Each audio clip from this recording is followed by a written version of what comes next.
Canadians are refusing to go to the U.S. The numbers are down like 23% in the first 7 months of the year. What do you say to Canadians that don't want to go to the U.S. now because of your 50-foot state talk, because of the trade war, the tariffs? Yeah. And well, the fear I of understand also it. Look, I being understand taken that, and Americans don't want to buy cars that are made in Canada. You know, I mean, we have the same conflict. So there isn't. It's something that will get worked out. There's still great love between the two countries, but you know, American people want product here. They want to make it here. Detroit was emptied out and moved to Canada, moved to Mexico, moved to other places, not just Canada.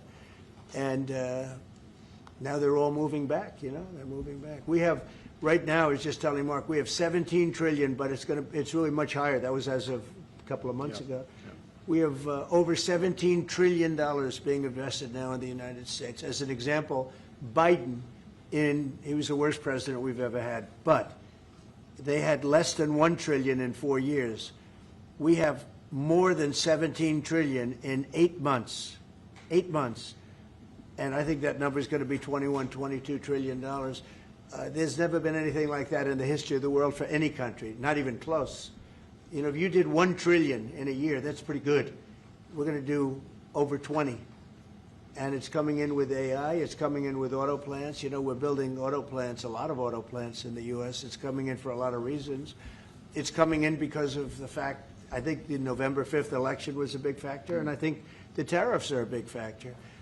And again, we want Canada to do great, but you know, there's a point at which we also want the same business. We're competing for the same business.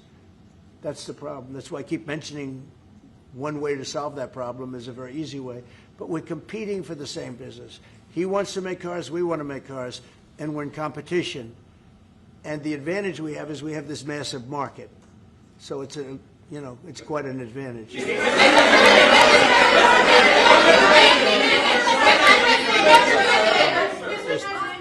President, can we talk about Portland for a second? Are you planning to invoke the Insurrection Act? And that would be, you know, a very long-standing law that's been on the books. Yeah, well, it's been invoked before, as you know. If you look at Chicago, Chicago's a great city where there's a lot of crime.